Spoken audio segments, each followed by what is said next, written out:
Hier, du coup, je me disais aujourd'hui, c'est vraiment une finale pour Koundé. Ouais. Il est à Séville. Eh oui, on s'en souvient. Exactement. C'est là où il a explosé quand même. C'est là où il s'est relevé avec le FC Séville. Et lui, il avait été marqué aussi par la Copa avec ce retour fantastique du Barça de Ronald Koeman, ce 3-0 au Camp Nou. Alors que lui, à l'aller, il avait marqué un superbe but au Pizjuán. Il avait dribblé un peu tout le monde. Comme ça, c'était phénoménal. Donc voilà. Bonjour à tous, bienvenue dans une nouvelle vidéo sur News Tiki Taka. Le Barça s'est imposé hier par 3-2 à Séville. À Séville, on avait notre ami Sacha, il va nous raconter un peu ce qui s'est passé. Envoyé spécial, exactement, News Tiki Taka. On a été avec Tanguy justement à Canaletas. C'était une folie. On va vous mettre quelques images pendant que je parle, mais hier vraiment à Canaletas, c'était la folie, de la fumée, des célébrations, des gens contents. Partout, il y avait des pétards. La ville de Barcelone était en folie. Et juste avant de nous montrer les unes, on a chacun une une aujourd'hui des journaux catalans. Moi j'ai choisi, et je vais vous passer la parole après sur chaque une. Moi j'ai choisi celle-là. C'est celle du Diari Ara, qui est un généraliste catalan. Alors comme vous voyez, notre ami Jules Koundé, le protagoniste, le héros de ce Barça. Vraiment aujourd'hui c'est avec un élan de fierté que je vous parle. Il rentre dans l'histoire du club. Il rentre dans l'histoire du club, c'est un Français. Vraiment la chair de poule quand je dis ces mots-là, parce que de l'autre côté à Madrid, il y a des Français justement qui ont peut-être plus la cote. Tchouaméni, Camavinga, Mbappé. Et ces joueurs-là n'ont rien pu faire face à la force de Jules Koundé. Aujourd'hui, je pense qu'il représente mieux que personne la France et les Français. Il est tout simplement un joueur décisif dans ce Barça. Il a plus de 100 matchs à son actif. Et il montre justement toute la force qui rayonne en lui. Il montre toute la force qu'a ce peuple français. Et aujourd'hui, vraiment, c'est un grand merci à Jules Koundé parce que tous les coulés qui sont français sont heureux et fiers de lui. Il a énormément de valeur en dehors du football que l'on partage aussi, il faut le dire. Et aujourd'hui, vraiment, c'est une immense fierté pour nous d'avoir Jules Koundé dans notre équipe. Encore une fois, merci Jules. Et vive la France, mais vive Séville! Vive Séville, parce qu'on a vécu quelque chose de fort hier à Séville quand même. Moi personnellement, j'ai vécu l'une des plus grandes joies de ma vie au niveau du Barça. C'était phénoménal. C'est vrai qu'on l'attendait très sincèrement. C'était un match de dingue. Mais déjà l'ambiance à Séville a été phénoménale. Je veux dire, il y avait des groupes de supporters un peu partout, ça chantait partout. C'était vraiment la fête du football. On s'est régalé, on était entre amis, on a profité et on a vécu un match complètement dingue. J'aimerais juste rebondir sur ce que tu dis sur Koundé avant de présenter la une du Mundo Deportivo, mais tu as tout à fait raison de dire ça. Il met la France en avant et surtout qu'en fait le Barça a eu des joueurs français intéressants ici, comme Henry, comme Ludovic Giuly bien évidemment, mais depuis récemment il y a quand même aussi pas mal de déceptions. Samuel Umtiti après coup, Griezmann, surtout Clément Lenglet, voilà des joueurs qui étaient pas Ousmane Dembélé, c'est sûr. Des joueurs qui sont pas arrivés en fait à faire honneur au pays. Et honnêtement, voilà, Jules Koundé, lui, il est vraiment en train de du sud en plus. Il a voilà, du sud, bien sûr. Bon, c'est un Bordelais, mais ça va en tant que Toulousain. Au pire, c'est pas grave. C'est nous qui avons la Garonne en premier. enfin bon, bref. Non, mais plus sérieusement, voilà, Koundé, un match vraiment de patron. Il a été défensivement impeccable. Il a sauvé un nombre de ballons énorme. De la première à la dernière minute, une activité. Non, vraiment, c'est un grand joueur. Et juste, je voudrais juste dire un truc. Si vous reprenez le recrutement de Matteo Alemany en 2022, les joueurs qui sont venus cet été-là, que ce soit Lewandowski, Kessié, Christensen, Rafinha, Koundé, et j'en oublie peut-être un, mais en fait ils ont tous marqué contre le Real Madrid. Et ça c'est un acierto. C'est magnifique sur la une de Mundo justement. Et là, maintenant la une de Mundo Deportivo. On a aussi notre ami. Voilà, désolé Tanguy, je te mange un peu la parole encore, mais voilà, Copasso que dit Mundo Deportivo ici. Mais en avant bien évidemment le but marqué par Jules Koundé, ce zapatasso comme on dit, voilà cette grosse frappasse, 116e minute. Je vois encore la balle arriver comme ça, fusée, et Courtois qui se détend mais qui peut pas l'avoir. Voilà, très belle une de Mundo Deportivo et très beau Barça. Très beau Barça et très beau Tanguy aujourd'hui aussi. On est jaune, tout en jaune, tout en soleil, tout en lumière, parce que voilà, je suis fier vraiment de supporter ce club. On a beaucoup parlé de Jules Koundé aussi. le fait d'être français aussi, c'est assez particulier. Moi, franchement, j'avais la larme à l'œil quand j'ai eu le C'est ça, c'est exactement ça. Vraiment. Moi, j'avais les frissons. J'avais la petite larme qui commençait à monter parce que voilà, c'est assez particulier. C'est un joueur en plus qui partage aussi les valeurs du club, t'en as parlé aussi. C'est très club, hein. C'est très important. C'est un gros travailleur aussi, ça me fait vraiment plaisir parce qu'on a beaucoup de talent aussi à Barcelone, mais on a des travailleurs. Jules Koundé est un grand travailleur et vraiment je suis fier de supporter ce club, cette équipe de champions. Et justement, moi, ça me permet de faire une transition parfaite parce que voilà, à la une de sport, qu'est-ce qu'on a? On a plus que des champions. Le trophée est soulevé, une équipe fière, une équipe évidemment, une équipe fière, des joueurs qui sont fiers, les supporters peuvent être que fiers de supporter ces grands champions. Il y a les joueurs aussi, mais on voit pas Hansi Flick, mais Hansi Flick le travail aussi. Et tout part de lui. Voilà, c'est ça. Et justement, je pense qu'on va pouvoir embrayer sur ce qu'on a pensé du match, les gars. Ouais, moi, juste avant de parler du match, aussi, la une qu'on voulait avoir, c'était celle de l'Esportiu, qui en fait titre Pit i Campions. C'est une référence justement à une phrase célèbre qui se dit ici en Catalogne, c'est Pit i Couillons, c'est-à-dire du cœur et des attributs. Voilà, et des attributs sur le terrain. C'est vraiment avec l'émotion que je parle parce que je me rappelle que c'était quelque chose dont on parlait énormément quand il y a eu le triplé ici à Barcelone, le sexteté aussi. On parlait de Copa Liga et Champions. On faisait justement aussi, je pense, ce parallélisme. C'est pas anodin. Le sportif, ils savent comment ils font leur une. Vraiment, c'est que l'émotion. Et puis Koundé et le cœur de Koundé. Vraiment, il est au centre justement de ce Barça. Pour tous les scouts Alpite aussi. J'ai l'écusson sur le cœur. C'est magnifique. Alors, pour revenir un peu plus sur le match, alors je sais pas si parce qu'il y a eu énormément d'émotions, donc je sais pas si voilà, on va être très très lucide parce qu'on a eu vraiment toutes les émotions. Mais alors, sur l'entame de match du Barça, on a senti quand même de l'envie, du caractère. Ouais. Le Real était quand même là pour jouer ce match-là.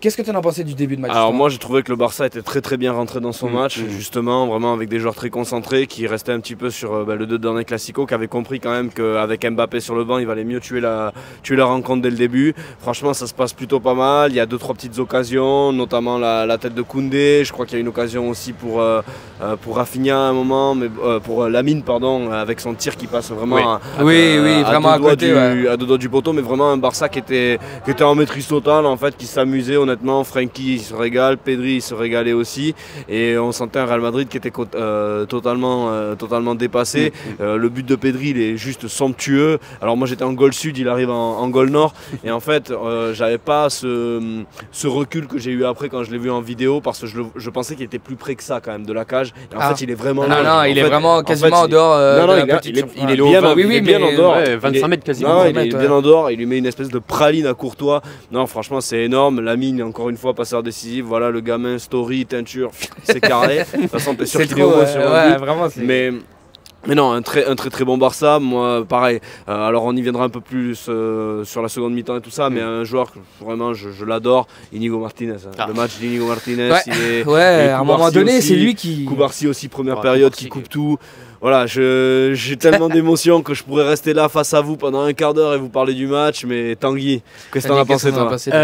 On va d'abord se focaliser sur cette première mi-temps parce que qui a été vraiment extraordinaire du Barça, vraiment. Et moi ce qui m'a marqué, c'est le pressing à la perte du ballon. À chaque fois je comptais dans ma tête, même je le disais avec Pierre sur le canapé, on comptait mais 5 secondes le ballon, 5 secondes maximum, vraiment. Le Barça récupérait le ballon et je me suis dit mais on les étouffe, et limite c'est ce que ça va nous permettre d'embrayer après, mais limite il manquait ce deuxième but. Mais il a manqué ce deuxième but. Normalement si l'arbitre regarde bien les images, il y a un penalty sur Cubarsí. Et ça peut le faire, et ça rappelait aussi un petit peu ce match à Montjuic, ce match terrible à Montjuic qui moi je pense a aussi décidé beaucoup de la saison dernière avec sous Xavi en fait, où le Barça a de multiples occasions, bon but de Gundogan, penalty refusé de Tchouaméni sur Araujo. Pas refusé, ils l'ont même pas vu. Il l'avait même pas revisionné, bon, on y reviendra là-dessus aussi. Et après t'as des poteaux avec Inigo Martinez, et en fait c'est un match qui a tout fait vriller, et ce match-là mine de rien hier il en prenait aussi le sens. Pareil, fin de première mi-temps, ce penalty qui n'est pas donné alors qu'il aurait dû l'être, et le Real Madrid qui revient à 2. C'est fou, et je vais lancer Tanguy sur un sujet parce que on parlait de cette première mi-temps et tu parlais un peu du but de Pedri. Je veux dire, c'était la récompense pour Pedri parce que vraiment c'est un joueur. D'or, attention. Voilà, c'est ça, parce que ça peut compter. Mais justement parce qu'en fait c'est lui qui lance quand même ce Barça. Justement, peut-être qu'on pouvait lui reprocher d'être pas assez décisif sur les buts. C'est quelque chose pour faire le parallélisme encore une fois qu'on pouvait dire avant Stamford Bridge à Iniesta, mais il y a eu Stamford Bridge, ensuite il y a eu la Coupe du Monde pour l'Espagne. On ne peut plus éviter les parallélismes, des buts décisifs en finale pour Pedri et un jeu totalement à la Iniesta qui nous a proposé hier. C'est incroyable que tu me lances dessus parce que c'est deux joueurs que j'admire énormément. Et oui, et c'est ce qu'on se fait le commentaire justement sur ce but de Pedri. Alors ça parle d'une récupération de Cubarsí qui la donne à Pedri. En fait, Pedri, il se fait quasiment une autopasse décisive. C'est magnifique, ouais. C'est magnifique. Ce que je disais, ouais, exactement. Parce qu'il lance magnifiquement bien Lamine, voilà, le génie. On va en reparler il temporise, et il la donne vraiment au bon moment. L'appel de Olmo. Et exactement, l'appel d'Olmo qui vraiment libère l'espace. Ça, une intelligence de jeu. En fait, j'aime tout sur cette action. Il y a une intelligence totale de jeu, vraiment. Et puis Lamine qui prend 3 joueurs sur lui. C'est ça. Et, en fait, tu vois les merengues qui sont vraiment concentrés sur ce côté gauche avec Olmo, Lamine qui foutent le bordel, et puis l'espace se libère pour le magicien, le tiroir. Voilà, exactement. C'est magnifique. C'est magnifique. Et toi du stade, le souvenir un peu de ce but, Lucarne, tu la vois partir ou pas? Ouais, on la voit complètement partir. Juste comme je t'ai dit, en fait, je pensais qu'il était un peu plus proche de la cage que ça, mais on la voit partir. Elle est limpide. En fait, moi, le souvenir que j'ai, c'est ça. C'est avec Olmo qui est un peu comme ça, et surtout Lamine qui arrive à repiquer dans la surface, qui hop, il arrive à bien la donner pour Pedri derrière, et Pedri il a une magnifique frappe. On voit le ballon, il fait comme ça, et on voit Courtois qui essaye de se détendre, mais il est complètement aux fraises, il peut pas l'avoir. Et non, c'est un but fantastique. Quand t'as Pedri qui marque ça, on est là, waouh, c'est incroyable. Vous irez voir sur bien sûr la chaîne d'Ezia aussi. Il y a notre réaction en fait, avec Ezia. Hier, on a pris le train, on a fait le déplacement avec le club. C'est quelque chose, je vous invite à le faire. C'est vraiment une excellente expérience. Et on est arrivé très très tôt à Séville. En réalité, on est arrivé à 1h, 1h30, et on commençait à se faire des avant de match, tout ça, et on se disait, elle et moi, en fait, on aimerait que Pedri mette une énorme frappasse parce que c'est lui qui mérite le ballon d'or, et il l'a fait. Wow. Ouais, c'est fou, et justement, alors dans cette première mi-temps, on en a parlé un peu, et ensuite, il y a quand même eu le but du Real Madrid, surtout ce but de Mbappé. Alors justement, ceux qui nous suivent un peu sur Twitter et qui sont sur la twittosphère, on va dire, Mbappé score de free kick, et le pauvre, il a dû supprimer son compte, mais je veux dire, je vais revenir sur quelque chose pour revenir sur Koundé. Hier, il y a 3 Français qui ont marqué. Tchouaméni, Mbappé et Koundé. Et au final, c'est le plus important des 3, encore une fois, Jules Koundé, qui donne la victoire au Barça. Justement, est-ce que du stade, comment ça s'est ressenti un peu ce but? Véritable douche froide, est-ce que vous aviez quand même... Honnêtement, on n'était pas bien, parce que en fait, la deuxième période, elle commence, le Barça a 2-3 petites situations. Il y en a une où Olmo, il préfère la donner à Rafinha, alors que Lamine, il est complètement ouvert. Tellement. Franchement, on s'est regardé avec Bakary à ce moment-là, on s'est dit, mais c'est pas possible, pourquoi tu la donnes pas là? Vous savez, Olmo, j'ai beaucoup critiqué, tout ça. C'est pas un match où je veux le critiquer. Pour moi, il a fait son match, il a fait tout ça. C'est juste un mauvais choix. Parce que s'il la donne à Lamine, je pense que c'est complètement différent. C'est surtout qu'il la donne pas dans la course, en fait. Aussi, je pense, voilà, c'est ça. Il la donne mal et tout. Bon, petit mauvais choix. Rafinha, pareil. Il a 2-3 coups face à face. Et il la croise trop, sa frappe, honnêtement. Et donc, ça, c'est des petits trucs. Et tu sentais que de l'autre côté, l'entrée d'Mbappé, il était vraiment là. En fait, on a vu aussi le Mbappé qu'on avait vu en finale de Supercopa, où en mode lui, il est là, il y va. En finale de Coupe du Monde, dans les grands rendez-vous. Et il a un peu impulsé ça. Pareil, je pense qu'un truc qui a été sous-estimé aussi, c'est les entrées de Modric et Arda Güler. Oui, Güler avec ses centres. Ils ont apporté énormément de technique en fait au milieu du Real Madrid, et c'est là où Pedri a commencé un petit peu à être plus dans le dur, Frenkie de Jong aussi plus dans le dur, et c'est là où en fait le travail d'un Bellingham, qui pour moi Bellingham a fait un match extraordinaire. Il a fait un match super, Bellingham qui récupère sur les buts du Real Madrid à chaque fois sur Pedri. Bon, c'est la perte de balle comme tu m'as dit de Bellingham sur le but de Pedri, donc voilà, mais Bellingham énorme, et c'est avec ce plus de technique, ils nous ont vraiment mis dans le dur. Ouais. Vinicius, on a senti qu'il prenait à nouveau pas mal de fois son couloir et qu'il était beaucoup plus en jambes qu'en première mi-temps, où il a perdu 2-3 ballons qui sont allés en touche carrément. Mais voilà, Mbappé il a su, je pense, insuffler ça, et c'est vrai que quand il met le but, on s'est tous regardé, on s'est dit oulala, ça va être très compliqué maintenant. Est-ce que tu t'es dit ça aussi, que c'était une période, enfin c'était un moment de basculement quand même? Clairement. Et moi j'ai envie de rebondir sur ce qu'a dit Sacha, surtout sur le combat tactique en fait entre Ancelotti et Flick. Et là c'est la première fois où je me suis dit aïe, Hansi Flick est peut-être en train de perdre pour la première fois. On l'a vu à l'image. Encore une fois, mais il n'y a pas les mêmes bancs. Exactement, c'est ça aussi que je me faisais cette réflexion. Et quand je vois Ancelotti qui fait rentrer Güler, qui a été extraordinaire pour moi, Modric et bien sûr Mbappé, et là je me suis dit aïe, le milieu de terrain du Real Madrid se densifie avec un Bellingham, tu l'as très bien dit, qui a été extraordinaire pour moi. Enfin, je me suis dit, pour moi c'était la menace principale du Real Madrid hier, et même s'il y avait Mbappé aussi évidemment.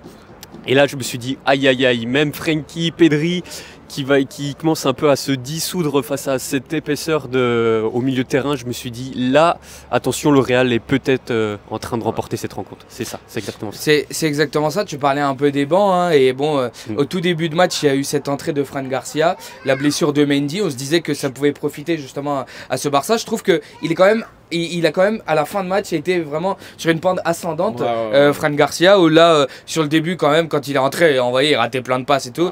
Moi, je voulais revenir justement sur les changements. Il y a eu l'entrée de Fermin. Je suis désolé, mais moi, encore une fois, Fermin, il a été très bon. Moi, je trouve excellent. Excellent sur son entrée. Comme il sait faire, casser des lignes, passer des adversaires, donner dans le bon tempo, agressivité. Et être un peu cet attaquant de soutien aussi en fin de match. Pour percuter. Il a été tout simplement magnifique. On a vu aussi l'entrée de Gavi. Les deux, je pense, ont apporté justement ce poumon qu'avait besoin le Barça. Tu parlais d'un Barça un peu asphyxié. Hein. Pedri, je pense qu'il a énormément couru lors de ce match-là. Il était très fatigué à la fin. On a senti vraiment les jambes qui relâchaient.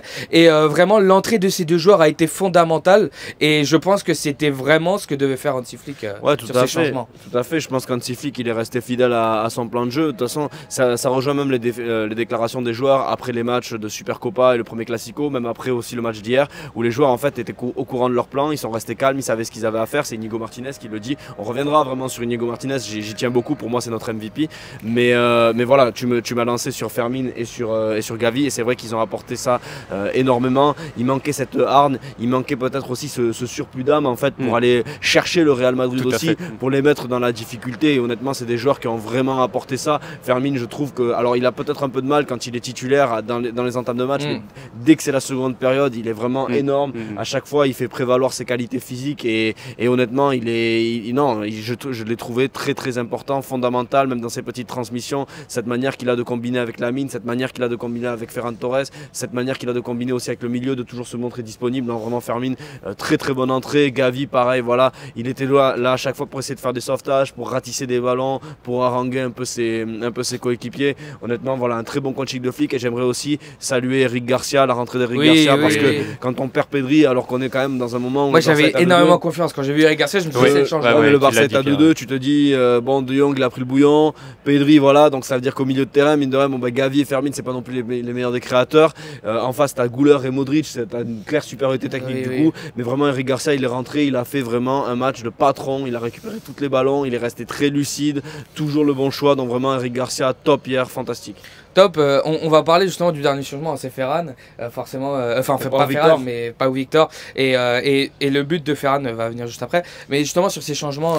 Ouais, aussi ça résume très bien aussi ce qu'a mis la une des Sport You, enfin c'est le cœur, comme tu l'as dit Sacha, en fait on voyait bien qu'il y avait un peu une infériorité technique par rapport aux entrées madrilènes, et comme vous le dites, on n'a pas un banc extrêmement profond, Et en fait, c'est ça en fait ce qu'il faut retenir parce que c'est le cœur de ces joueurs. Certes, c'est pas les joueurs les plus techniques, même si voilà, ils ont une très bonne qualité technique, mais face à ce milieu madrilène, ils ont eu du cœur et vraiment, et c'est pour ça que j'insiste. Un joueur qui a apporté ça aussi à Araujo, hein, son entrée. J'ai trouvé Araujo très intéressant parce que Gérard Martin, du coup, il a eu un peu plus de mal. Ça a permis à Inigo Martinez d'aller faire le boulot qu'il a fait sur le côté aussi. Mais Araujo, 2-3 petites interventions très bonnes. Moi, sur la première mi-temps, je vais dire, Gérard Martin, je l'ai trouvé très bon. Ah oui, il a éteint Rodrigo. Voilà, et je l'ai trouvé assez bon.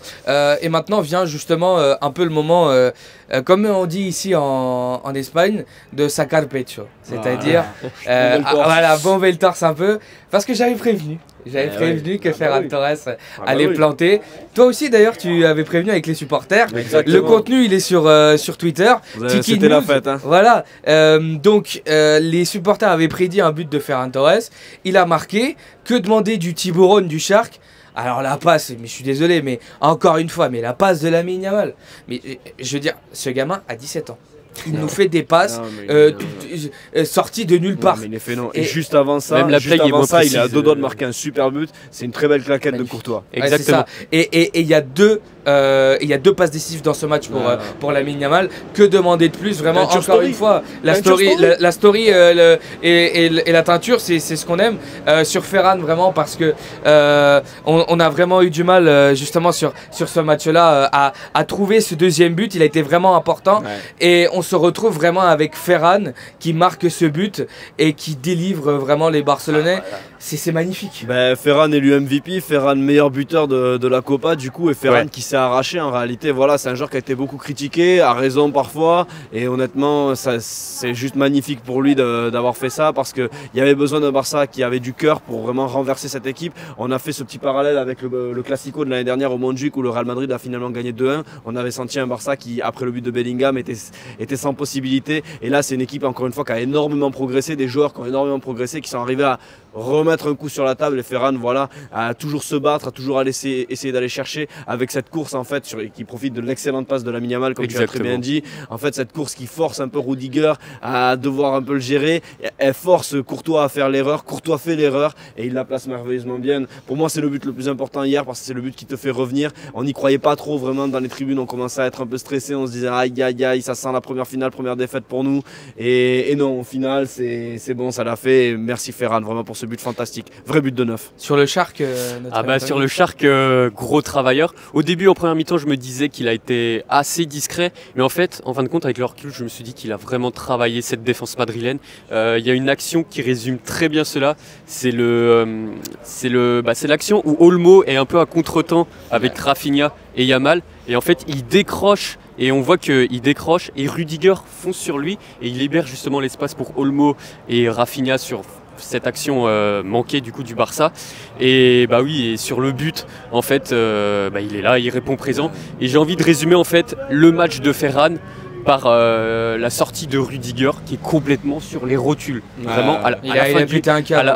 Il restait juste assez d'énergie pour balancer un truc sur l'arbitre. C'est tout. Et en fait, on se dit quand même, c'est pas anodin, tu mets un monstre comme Rudiger sur les rotules, genre le mec il avait plein de bandages.